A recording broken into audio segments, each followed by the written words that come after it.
불심이 아주 가득한 집에 장남으로 태어나서 이 세상에서 어린 시절을 보냈고, 청소년이 되어 내 인생의 전부는 농구다라고 생각하며 온 하루 종일, 온 일주일 내내 농구하며 살다가 교회를 알게 됐고, 믿음 좋은 청년으로 살다가 교역자의 길을 걸은 지도 10년이 넘었습니다.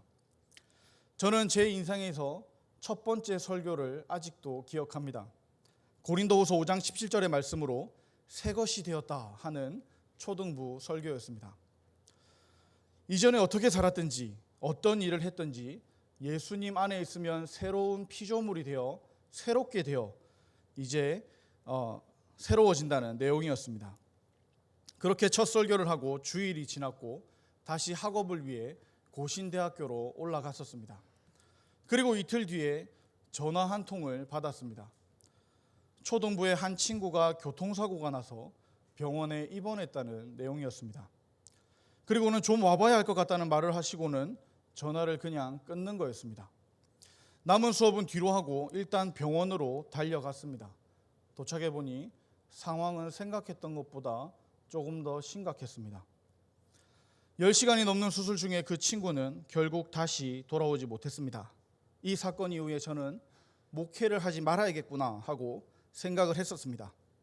내가 말씀을 전했더니 사람이 사는 게 아니고 사람이 죽는 것을 직접 받고 경험했기 때문입니다. 너무 두려웠습니다. 이 친구가 천국 문 앞에 서서 나는 하나님을 몰라요 라고 말하면 어떻게 할까 겁이 났습니다. 그때 저를 위로해 준 사람은 바로 그 친구의 어머니였습니다. 제가 처음 설교한 그 주일 저녁에 와서 교회에 새 전도사님이 오셨고 또 자기도 새롭게 되었다며 자기도 하늘나라 갈 수 있다고 좋아했다는 겁니다. 그래서 아들은 하늘나라에 잘 갔을 거라고 고맙다고 말하는 거였습니다. 불신자 부모님의 이야기였습니다. 그 뒤로 저는 설교를 준비할 때마다 강대상에 오르기 전까지 늘 진지합니다. 저의 지금 이 설교가 어떤 분에게는 마지막 설교일 수도 있고 또는 저의 마지막 설교일 수도 있기 때문입니다. 이런 면에서 설교 한 번 한 번이 거룩한 부담감으로 다가오는 것이지 다른 어려움은 없었습니다. 그러나 요즘은 설교가 그 전보다 더 큰 부담으로 다가옵니다. 전에는 하나님의 사랑과 예수님의 십자가와 부활을 설교했습니다. 세상에 살지만 그리스도인으로 어떻게 소금과 빛으로 또 제자로 살아갈지에 대해서 설교했었습니다. 다시 오실 예수님을 기다리자고 설교했었습니다. 은혜 받은 것들이 얼마나 많고 전하고 싶은 것, 설교하고 싶은 것이 얼마나 많은지 모릅니다. 그러나 설교를 하면 할수록 특별히 이 전염병의 시대에는 무엇을 어떻게 설교해야 될지를 잘 모르겠습니다. 예수님이 마태복음 15장에서 경고하셨던 맹인이 맹인을 인도하는 기분이 듭니다. 하나님께 답은 어디 있냐고 묻고 또 묻습니다.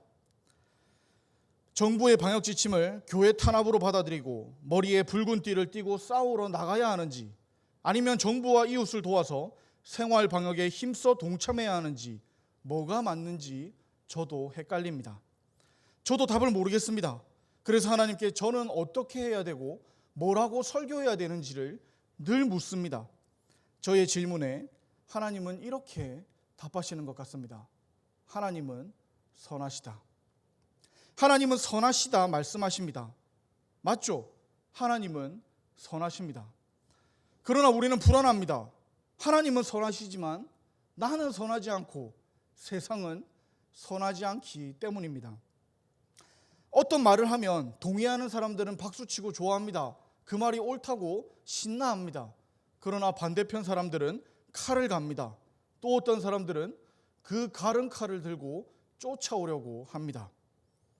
그래서 전염병을 두고 설교하는 것을 포함하여 현 시대 상황 가운데 설교하는 것은 정말로 큰 부담입니다.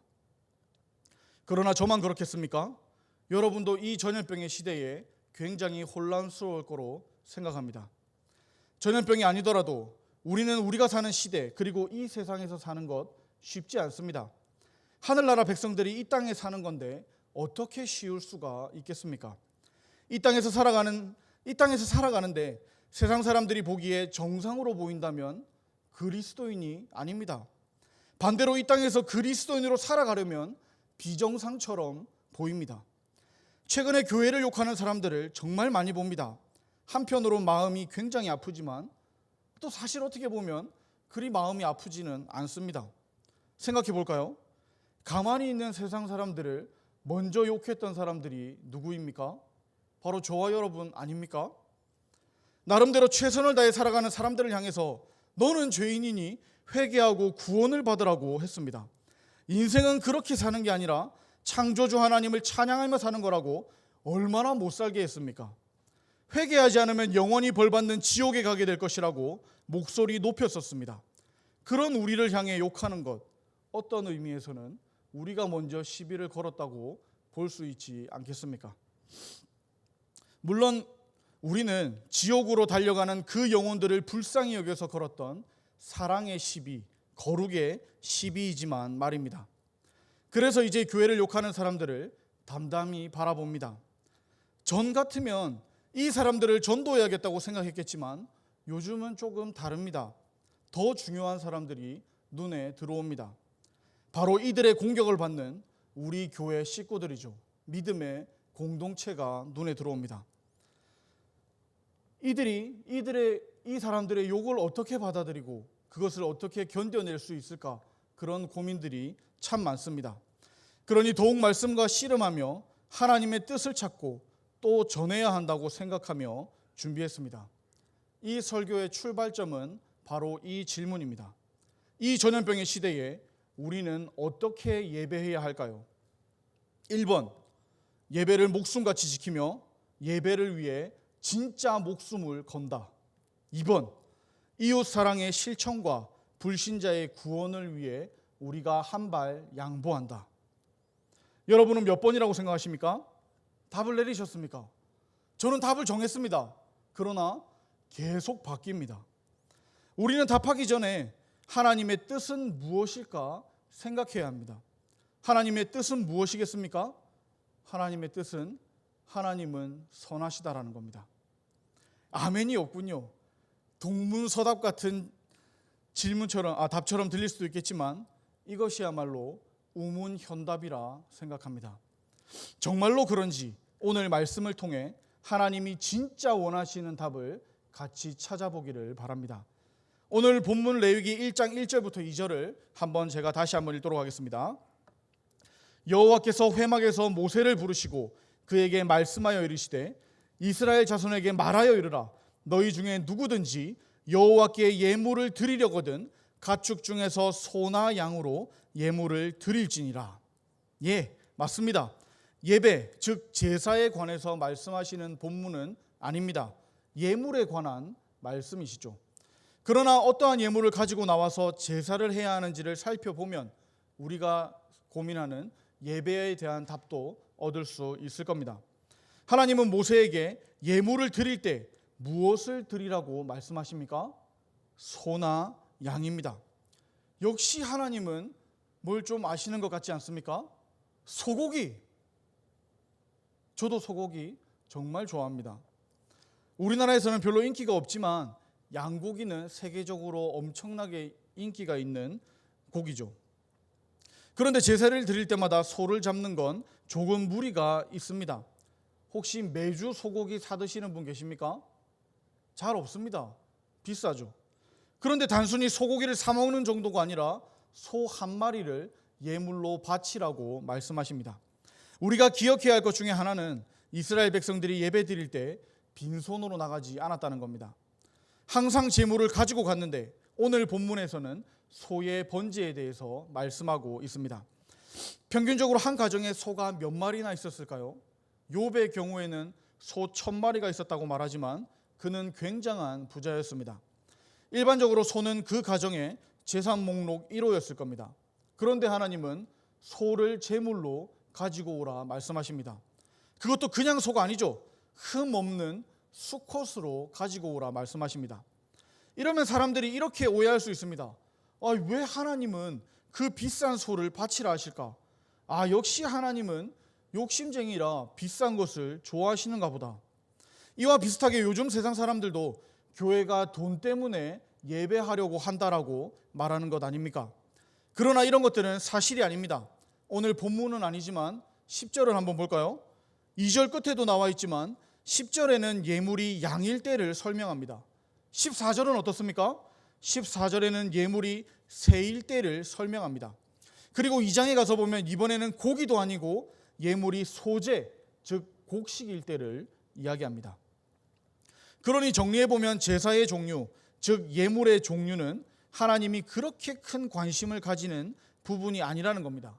혹시 예배드릴 때 소를 가지고 오면 이렇게 예배하고, 양이나 염소는 이렇게 예배하고, 새는 이렇게 예배하고, 곡식을 가져왔을 때는 이렇게 예배드리라고 예배하는 방법을 가르쳐 주시고 있다는 겁니다. 그러니까 하나님의 관심이 많은 건 제물의 종류가 아니라는 말씀입니다. 그렇다면 무엇이 중요할까요? 한번 3절을 읽어보도록 하겠습니다.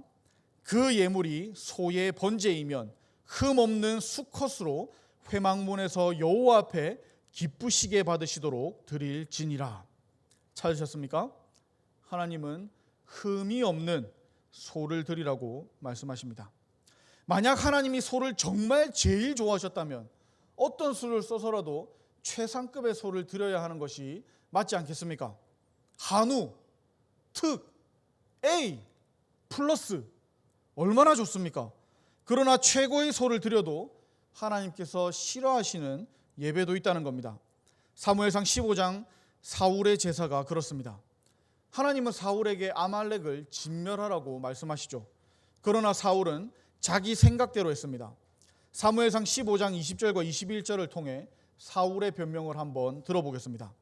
사울이 사무엘에게 이르되 나는 실로 여호와의 목소리를 청종하여 여호와께서 보내신 길로 가서 아말렉 왕 아각을 끌어왔고 아말렉 사람들을 진멸하였으나 다만 백성이 그 마땅히 멸할 것 중에서 가장 좋은 것으로 길갈에서 당신의 하나님 여호와께 제사하려고 양과 소를 끌어왔나이다 하는지라. 사울은 제사 드리기 위해서 제일 좋은 양과 소를 끌고 왔습니다. 이에 대해 사무엘의 답, 즉 하나님의 뜻은 바로 다음 절인 22절에서 이렇게 말씀합니다. 사무엘이 이르되 여호와께서 번제와 다른 제사를 그의 목소리를 청종하는 것을 좋아하심같이 좋아하시겠나이까? 순종이 제사보다 낫고 듣는 것이 순양의 기름보다 나으니. 하나님은 소와 같은 예물이 중요한 게 아닙니다. 아무리 가장 좋은 소라도 필요 없습니다. 하나님은 분명하게 말씀하십니다. 순종하는 것이 제사보다 낫다라고 말씀하십니다. 흠이 있는 거로 아무리 예배해봐야 소용이 없습니다. 그것보다 하나님의 말씀을 들으라 하십니다. 이 사건을 통해 하나님은 사울을 버리셨고 왕이 되지 못하게 하십니다. 우리는 그래서 기억해야 합니다. 하나님은 결과물만 보시는 분이 아니십니다. 하나님은 과정을 중요하게 보시며 어쩌면 결과보다 과정을 더 중요하게 보신다는 겁니다. 다시 말하자면 하나님께 드리는 예배보다 하나님께 예배 드리러 가는 준비 과정이 더 중요하다는 겁니다. 누가복음 10장에는 선한 사마리아인 이야기가 나옵니다. 사마리아인은 세 번째 지나간 사람이죠. 그러면 첫 번째와 두 번째 지나간 사람은 누구였습니까? 제사장과 레위인이었습니다. 둘 다 예배를 인도하는 자들이었습니다. 이들은 거룩한 예배를 드리기 위해서 부정한 피를 흘리는 강도 만난 자를 피해서 지나갑니다. 율법적으로 합당하죠. 이들은 율법대로 잘했습니다. 그리고 그들은 예배 드리면서 거룩하게 흠이 없게 예배 드렸다고 말했을 겁니다. 그러나 예수님이 이들을 칭찬하셨습니까? 그렇지 않습니다. 예수님은 이들이 아니라 사마리아 사람처럼 하라고 말씀하셨습니다. 그들은 잘한 게 없다는 거죠. 무엇이 흠이 없는 겁니까? 예쁜 옷 입고 단정하게 예배 자리에 왔다 가면 흠이 없는 예배를 드린 겁니까? 주일 52주 완전히 성수만 하면 하나님 앞에 거룩한 예배자가 되는 겁니까? 저는 청년 시절 교회에 와서 설교 시간에 잠자는 사람을 이해하지 못했습니다. 잠은 집에 가서 자고 교회에 왔으면 예배에 집중하고 바르게 예배해야지 덕스럽지 못하다고 생각했었습니다. 그러다가 이 생각이 산산조각이 난 일이 있었습니다. 2번이나 있었습니다. 한 번은 제일 많이 자던 분 집에 신방을 갔었을 때입니다. 삶의 이야기를 듣는데 너무나 부끄러웠습니다. 보증을 잘못 써서 많은 빚을 지게 됐고 그것을 갚느라 밤낮 없이 일하며 너무 피곤하지만 그래도 교회에 가고 싶어서 교회에 가니까 자기도 모르게 자버린다는 거였습니다. 그러면서 앞에서 설교하시는데 졸아서 죄송하다는 말씀을 들었을 때 난 정말 참 편하게 예배하고 있고 참 편하게 남을 비판하고 있구나 부끄러웠습니다. 또 한 번은 고3 친구가 했던 말입니다. 월화수목금 새벽같이 학교에 갔다가 마치면 학원에 가고 집에 오면 자기 바쁜 일주일을 보내고 토요일은 더 바쁘게 학원과 과외로 정신없다가 주일에 오전에 잠시 예배하고 또 과외를 가야 한다는 이야기였습니다. 그 친구 소원이 자기가 일어나고 싶을 때까지 잠자는 거였습니다. 이 정도면 주일에는 그냥 교회 오지 말고 잘 것 같기도 한데 그래도 교회가 좋다는 거였습니다. 물론 교회 와서 졸고 자고 하는 게 잘했다는 건 아닙니다. 다만 그 마음들은 귀하다는 겁니다. 누가 예배자의 모습을 보고 쉽게 판단할 수가 있겠습니까? 저와 여러분은 아니지 않겠습니까? 그렇다면 흠이 없는 예물, 흠이 없는 예배란 무엇일까요? 사울의 이야기와 사마리아인 비유에서 봤듯이 그저 교회에 온다고 되는 게 아니라 했습니다. 사울이 가져왔던 소는 보기에는 완벽한 소였지만 하나님 말씀에 순종함이 없는 소일 뿐입니다. 강도 만난 자를 지나쳤던 제사장과 레위인도 율법에 맞게 거룩하게 예배했지만 칭찬받지 못했습니다. 흠이 없는 예물, 흠이 없는 예배가 무엇일까요? 사실 세상에는 흠이 없는 것은 없는 것 같습니다. 완벽한 게 없는 것 같습니다. 내가 가진 소 중에 가장 좋은 소를 골랐다고 칩시다. 그런데 가지고 나오다가 다칠 수도 있고 부딪힐 수도 있고 상처가 날 수도 있습니다. 마찬가지로 내가 오늘은 정말 최고의 예배를 드리겠다 해도 졸 수도 있고 잠들 수도 있습니다. 집에 좋은 소가 있는데 필요 없는 소, 힘이 약한 소, 어딘가 고장난 소 말고 최고의 소입니다. 내가 하고 싶은 거 다 하고 놀고 싶은 거 다 놀고 대충 시간 맞춰오는 예배 말고 말입니다. 그런 의미에서 하나님은 흠이 없는 완벽한 제물이 아니라 내가 가진 최선의 제물을 원하신다는 겁니다. 이것을 가장 잘 설명해 주는 분이 예수님이시죠. 마가복음 12장 또 누가복음 21장에 나오는 2렙돈을 헌금한 가난한 과부를 보시면서 예수님은 헌금함에 넣는 다른 모든 사람보다 많이 넣었다라고 말씀하셨습니다. 소가 아닙니다. 양도 아닙니다. 새나 곡식도 아닙니다. 무엇이든 상관없습니다. 대신 한 가지는 절대로 변하지 않는 것이 있습니다. 그것은 바로 흠이 없어야 된다는 겁니다. 다시 바꿔 말하자면 내가 가진 최고의 것을 드려야 한다는 겁니다. 또 하나 중요한 게 있습니다. 다시 3절을 읽어보겠습니다. 그 예물이 소의 번제이면 흠없는 수컷으로 회막문에서 여호와 앞에 기쁘게 받으시도록 드릴지니라. 흠없는 소를 드릴 때, 즉 예배 드릴 때 하나님이 기뻐하시도록 드려야 한다는 겁니다. 아주 당연한 이야기지만 이 당연한 것을 얼마나 많은 경우에 놓치고 있는지 모릅니다. 예배를 받으시는 분은 하나님이십니다. 아멘이라 하지 않으셔도 예배의 주인공은 하나님이십니다. 그런데 얼마나 많은 상황에서 우리는 이것을 놓치고 있는지 모릅니다. 한 예로 주일학교 예배는 사람의 나이에 따라 교육하는 게 우선이겠습니까? 하나님이 기쁘게 받으시도록 드리는 것이 우선이겠습니까? 마찬가지로 예배를 준비하는 사람이 가장 신경 써야 될 사람이 누구이겠습니까? 예배 받으실 하나님이십니다. 예배 드릴 때 예배 드리는 자가 가장 신경 써야 할 유일한 한 분은 누구시겠습니까? 예배의 주인공이신 하나님이십니다. 질문을 하나 드리도록 하겠습니다. 평생에 받은 선물 중에 가장 쓸모없었던 선물이 있으십니까? 그리고 반대로 나를 가장 기분 좋게 했던 선물이 있으십니까? 질문을 2개를 했네요. 필요 없는 선물은 내버려 뒀다가 나중에는 어디로 갔는지도 모릅니다. 그러나 기분 좋게 했던 선물은 어떻습니까? 마르고 닳도록 쓰고 또 쓰고 또 쓰고 또 쓰지 않습니까? 예배도 그와 같습니다.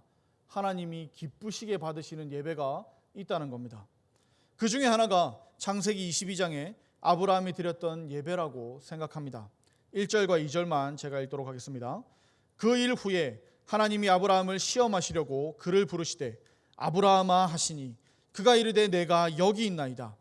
여호와께서 이르시되 내 아들 내 사랑하는 독자 이삭을 데리고 모리아 땅으로 가서 내가 내게 일러준 한 산 거기서 그를 번제로 드리라. 하나님은 아브라함을 시험하시기 위해서 아브라함을 부르셨습니다. 그리고 이삭을 번제로 드리라고 말씀하십니다. 그러자 아브라함은 아침에 일찍이 일어나서 출발합니다. 하나님이 정하신 모리아 땅까지 3일이 걸립니다. 100세에 난 이 귀한 아들을 번제로 드려야 하는데 3일이나 걸어가며 무슨 생각을 했을까요? 또 하나님이 일러주신 모리아 땅의 한 산에 올라가서 제단을 쌓고 이삭을 올리며 무슨 생각을 했을까요? 아브라함은 이삭을 죽이는 신용을 한 게 아닙니다. 진짜 소를 잡듯이 양을 잡듯이 잡으려 했습니다. 왜요? 하나님을 더 사랑했기 때문입니다. 하나님을 더 사랑해서 하나님이 기뻐하시는 제사를 드리기 위해서였습니다. 이해는 안 되지만 하나님이 하라 하시니까 그냥 그렇게 하는 겁니다. 내 기준이 아니라 하나님 기준으로 말입니다. 내 생각으로 앞뒤 사정을 따졌다면 절대로 이렇게 못합니다. 그러나 하나님의 기준이라면, 하나님께 기준을 둔다면 그렇게 할 수 있다는 겁니다. 그 결과가 무엇이었습니까? 하나님의 사자가 아브라함을 멈추게 했고 양을 발견하게 하셨습니다. 만약 아브라함이 하나님이 기뻐하시는 대로, 즉 명령하시는 대로 하지 않았다면 어떻게 되었을까요? 모리아 땅으로 가서 예배하라 하셨는데 그냥 가까운 산에서 이삭을 잡으려 했다면 어땠을까요? 수풀에 걸린 양이 있었겠습니까? 하나님의 사자가 아브라함의 칼든 손을 막아 세웠겠습니까? 하나님이 명령하시는 대로, 하나님이 기뻐하시는 대로 제사를 드릴 때 하나님의 복이 임했습니다. 예배는 내 마음대로, 나 편한 대로 드리는 게 아닙니다. 하나님이 기쁘게 받으시도록 드려야 합니다. 최근 우리는 전염병으로 정상적인 예배를 드리고 있지 못합니다. 특히 비대면 예배라는 출처를 알 수 없는 전혀 새로운 형태로 예배하라고 말합니다. 지금은 특수한 상황이라 어쩔 수 없이 비대면 예배를 하는 것이지 영상은 정상적인 예배가 아닙니다. 더 정확히 말하자면 하나님이 기뻐하시는 예배가 아니라는 겁니다. 하지만 앞에서도 말했듯이 지금은 특수한 상황입니다. 마치 이삭을 번제로 바치라는 것처럼 말입니다. 특수한 상황에 특별한 은혜가 임했듯이 비대면 예배 앞에서 그저 선하신 하나님만 바라볼 뿐입니다. 그래서 저도 답이 1번인지 2번인지 모릅니다.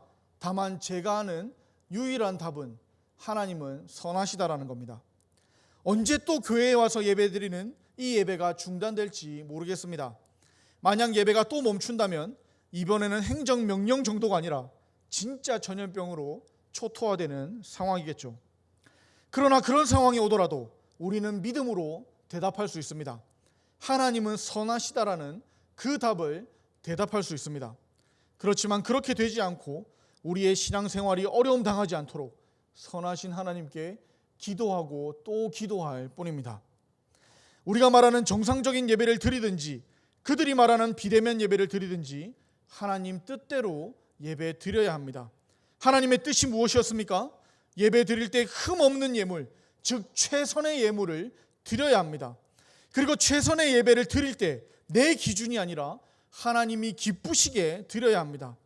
이것이 모세를 통해 하나님을 예배하고 예물을 드리려 하고 우리 예배자를 향해서 전하신 하나님의 뜻이라는 겁니다. 우리는 우리의 예배를 통해 우리의 예배를 위해 우리의 몸과 마음을 최상의 상태로 만들어야 합니다. 예배 시작하는 시간에 우리의 모든 삶을 맞추는 겁니다. 일과 약속도 조정하고 잠도 조절해야 합니다. 교회에 나온다면 입을 옷을 준비하고 또 집과 교회의 거리를 계산하면서 미리미리 준비해야 합니다. 만약 비대면으로 집에서 한다 해도 단정하게 몸과 마음을 준비하고 예배 드려야 합니다. 교회에 나오는 게 중요합니까? 비대면이 중요합니까? 둘 다 안 중요합니다. 하나도 안 중요합니다. 소가 중요했습니까? 양이 중요했습니까? 새나 곡식이 중요했습니까? 다 아니지 않습니까? 마찬가지로 재물의 종류가 중요하지 않습니다. 중요한 것은 흠이 없는 재물이어야 한다는 겁니다. 마찬가지로 예배의 종류가 중요한 게 아닙니다. 그러니 전통 예배냐 비대면 예배냐 싸우면 안 됩니다. 교회가 둘로 나눠서 싸우는데 무엇을 선택한들 하나님이 기뻐하시겠습니까? 무엇을 선택하든지 다른 쪽을 선택한 상대방을 비난할 수는 없습니다. 더 중요한 것은 무엇을 선택하든 하나님이 기쁘시게 받으시도록 예배 드려야 한다는 겁니다.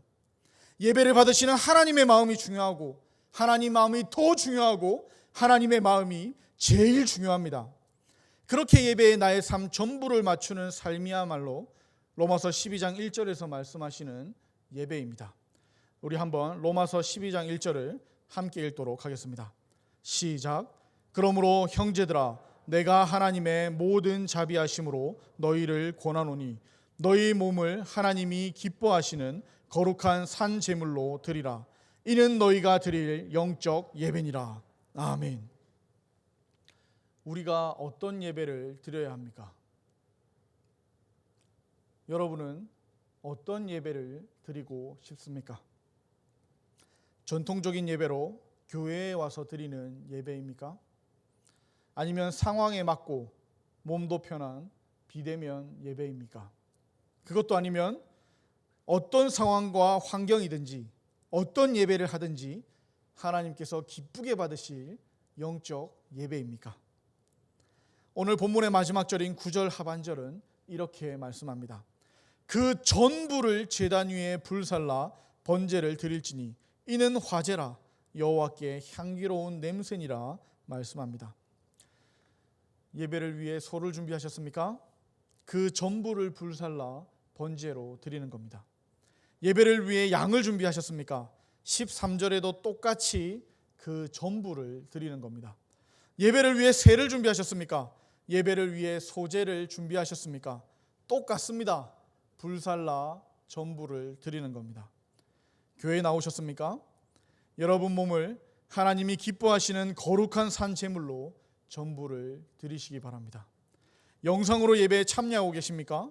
여러분 몸을 하나님이 기뻐하시는 거룩한 산 제물로 전부를 드리시길 바랍니다.